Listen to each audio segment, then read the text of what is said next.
Hello student, आपके जैसा कि मैंने कल कहा था कि मैं कंसोलिडेशन एक्ट को 2 दिन में आज ख़त्म कर दूंगी। लास्ट सेक्शन 52 और 52A बचा है। 52 जो है ये कहता है कि क्लोज ऑफ कंसोलिडेशन ऑपरेशन कैसे ख़त्म होती है। तो as soon as may be after fresh map and record have been prepared under the subsection 1 of section 27, the state government shall issue a notification in the official gazette that the consolidation operation have been closed in the unit and the village or villages forming a part of the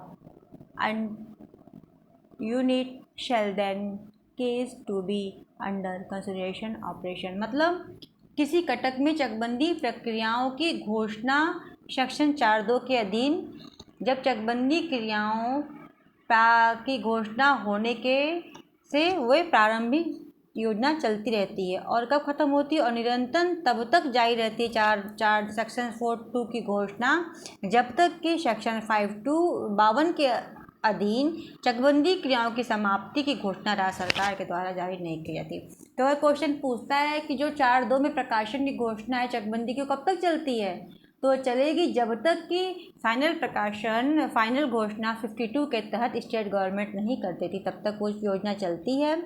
राज्य सरकार अधिनियम की धारा 27A के अधीन कटक के समस्त जोतदारों के नवीन अभिलेख अर्थात नक्शा, खसरा तथा अधिकार अभिलेख तैयार होने के पश्चात राज्य सरकार धारा 52(1) में कटक में संचालित चकबंदी क्रियाओं की समाप्ति की घोषणा कैसे करेगी। दैनिक समाचार पत्र में प्रकाशन द्वारा सभी स्थानीय क्षेत्र में जो परिचालन हो, मतलब ऐसा न्यूज़पेपर जो उस क्षेत्र में, जैसे दैनिक जागरण बहुत सारे लोग पढ़ते हैं, ऐसे गोरखपुर में शायद लोग बहुत लोग दैनिक जागरण पढ़ते हैं, इलाहाबाद में लोग हिंदुस्तान पढ़ते हैं।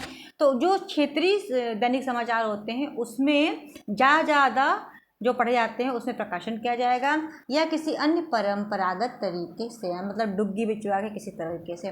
धारा 52 क्लास 1 के परंतु के अनुसार धारा 52 में जारी की गई चकबंदी क्रियाएं समाप्ति घोषणा का प्रभाव राज्य सरकार की निम्नलिखित कार्रवाइयों पर नहीं पड़ेगा। किन किन कार्रवाइयों पर नहीं पड़ेगा?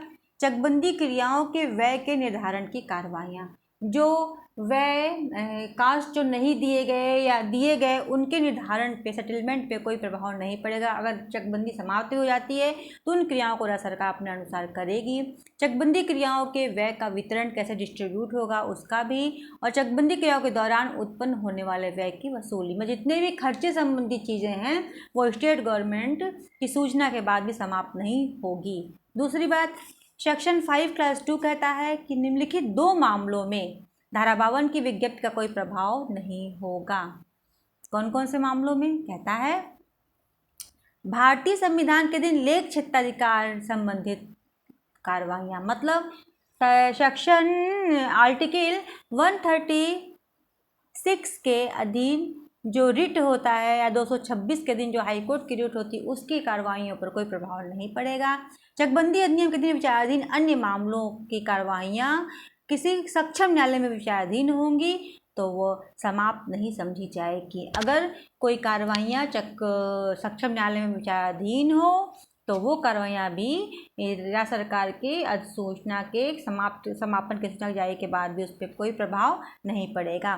धारा 52 क्लास 3 कहता है कि इस अधिनियम की धारा 23 के अधीन चकबंदी योजना के अंतिम होने के पूर्व की भूमि के आवंटन या भूमि के पट्टे के निस्तारीकरण की कार्रवाइयाँ यूपीजेडए की धारा 198(4) में लंबित कार्रवाइयों पर कोई प्रभाव नहीं होगा, लेकिन अंतिम रूप से तय होने के लिए उपरांत उस भूमि का विनिश्चय निम्न प्रकार से किया जाएगा। ऐसी आवंटित भूमि का या पट्टे की भूमि के मूल्यांकन को नियत रीति से सुनिश्चित किया जाएगा। चकबंदी कार्य संबद्ध खातेदार को आवंटित भूमि की कुल भूमि में मूल्य में खंड ए में आकलित मूल्यांकन को कम कर दिया जाएगा। चकबंदी कार्रवाइयों के दौरान खातेदार उक्त भूमि के मूल्यांकन के बराबर भूमि का हकदार होगा। ये रहा आपका चकबंदी का 52 जो एक सेक्शन है जिसमें ये इम्पॉर्टेंट है कि कहाँ पे प्रभाव पड़ेगा, कहाँ पे प्रभाव नहीं पड़ेगा, स्टेट गवर्नमेंट को पावर क्या है। अब सेक्शन 52A एक special provision of chak and chak gul के लिए बनाया गया है। इसको अमेंडमेंट के थ्रू लाया गया है। इसमें चक मार्ग एवं चक गुल की व्यवस्था सेक्शन 52A 1970 में जोड़ा गया है। ये कहता है चक मार्ग, तो आप समझ गए, चक जो खेत में चकबंदी होती है, रास्ता। चक गुल मतलब नालियाँ। जैसे खेत में पानी सिंचाई होती है तो कैसे सिंचाई हो कि सबको पानी मिले, इसको चक गुल कहते हैं। इसके लिए विशेष व्यवस्था बनाई गई। जब चकबंदी हो गई तो लोगों को समझ में आया कि हमारी सिंचाई कैसी होगी, हम लोग रास्ते में कैसे मशीन को ले जाएंगे। तो इस प्रॉब्लम को सॉल्व करने के लिए 1970 में ये व्यवस्था बनाई गई। इसका हम हिंदी में आपको बता दे रहे हैं कि देखिए, किसी कटक में चकबंदी क्रियाओं की समाप्ति की घोषणा धारा 52 क्लास 1 में राज्य सरकार के द्वारा करने के उपरांत, ठीक है, किसी कटक में, कटक मतलब किसी खेत में, किसी पूरे जहाँ चकबंदी हो रही है वहाँ समाप्ति की घोषणा जब राज्य सरकार सेक्शन 552 क्लास 1 में कर देती है, उसके उपरांत यदि किसी कटक में चकमार्ग या चकगुल की कोई व्यवस्था नहीं, चकमार्ग मतलब रोड, चकगुल मतलब नाली, चकमार्ग चकगुल की कोई व्यवस्था नहीं है या व्यवस्था है लेकिन वो अपर्याप्त है, तो जिले का कलेक्टर को राइट है 52A में 52(1) में जारी की गई चकबंदी समाप्ति की घोषणा के दिनांक से 6 मंथ के अंदर, विद इन 6 मंथ क्या करेगा, स्वयं संज्ञान पर या तो स्वयं जाके देखेगा कि चकगुल या चकमार्ग है कि नहीं, अथवा उस कटक के समझ जोतेदारों के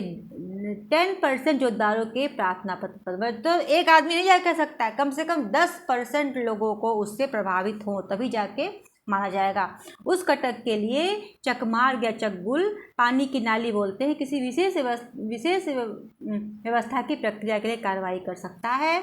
फिर धारा 52 class A class 2 collector Cuttack में क्या करेगा, डुग्गी पिटवाकर या अन्य किसी रीति से उसकी सूचना कटक के समझ जोतदारों को दिलवाएगा और चकबंदी अधिकारी को उस क्षेत्र का निरीक्षण करने के लिए कहेगा। प्रार्थना पत्र देने वाले खातेदारों एवं अन्य खातेदारों की इच्छा सुनिश्चित करने के लिए कहेगा, निरीक्षण करवाएगा, CO से सुनिश्चित करवाएगा इच्छा, अन्य जांच करने के लिए उचित निर्देश जारी करेगा। उसके उपरांत 52A क्लास 3 में चकबंदी अधिकारी कटक में चकमार्ग एवं चकगुलों की व्यवस्था करने के लिए योजना बनाने या न बनाने के लिए औचित्य के संबंध में कलेक्टर को रिपोर्ट देगा, बनाई जाए नहीं बनाई जाए। तदुपरांत कलेक्टर उस कटक के लिए चकरोड एवं चकगुल की विशेष योजना तैयार करवाएगा। चकमार्ग एवं चकगुल की विशेष योजना सेक्शन 52 क्लास A 4 में दी गई है। इसके फोरम कौन होंगे, ACO होगा, असिस्टेंट सेटलमेंट ऑफिसर होगा। भूमि लेने का आधार क्या होगा, चकमार्ग एवं चकगुल की विशेष व्यवस्था के लिए गांव सभा में पहले कहाँ से ली जाएगी, पहले तो व्यवस्था के लिए चकमार्ग चकगुल में खेत पे जाने या नाली से पानी सींचने के लिए, फिर गांव सभा में निहित भूमि का प्रयोग करके, पहली बार गांव सभा की भूमि के निहित प्रयोग करके उन खातेदारों द्वारा धारित भूमि में जिनके लिए चकमार्ग चकगुल प्रस्तावित है, जो 10% लोग थे उनके में से या किसी अन्य भूमि से ACO योजना तैयार करेगा। उसके बाद धारा 52A 4B कहता है सहायक चकबंदी अधिकारी चकमार्ग एवं चकगुल की व्यवस्था करने के लिए पूर्व में पुष्टिकृत अंतिम चकबंदी योजना में कम से कम विस्थापन किए बिना योजना तैयार करेगा। ऐसी योजना तैयार करेगा जिससे कि विस्थापन कम किया जा सके। ये आपका रहा चकबंदी। चकबंदी आज ख़त्म होती है, 52A तक सेक्शन था। अब मैं आपको कल से डेवलपमेंट अथॉरिटी जो है UP अर्बन डेवलपमेंट अथॉरिटी है, विकास प्राधिकरण 1973 वाले एक्ट को कल से मैं शुरू करूँगी। कल मैं उसके आपको इंट्रोडक्शन बताऊँगी, वो उसका ऑब्जेक्ट बताऊँगी, उसके बाद उसमें भी छोटे छोटे सेक्शन है, मैं उसका डील करूँगी। जो मेन सेक्शन होंगे उसको मैं इस तरह से बताऊँगी। अगर मेरी पढ़ाई में कुछ कमी हो, आपको समझ में ना आए तो प्लीज़ कमेंट बॉक्स में बताइए। अदरवाइज़ आप मेरे चैनल को सब्सक्राइब करिए, इससे जुड़िए, लाइक कीजिए, शेयर कीजिए और पढ़ाई करिए। मैं धीरे धीरे सोच रही हूँ कि यूपीजे का एग्ज़ाम होने से पहले मैं इन 6 एक्ट को आप लोगों को समरी बता दूँ जो मुझे ज्ञान प्राप्त है। ठीक है, मैं बिल्कुल नेचुरल वे में पढ़ाती हूँ, जो मुझे पता है वही मैं बताती हूँ। अदरवाइज़ कोई गलती होती है उसके लिए मैं क्षमा प्रार्थी हूँ। Thank you so much.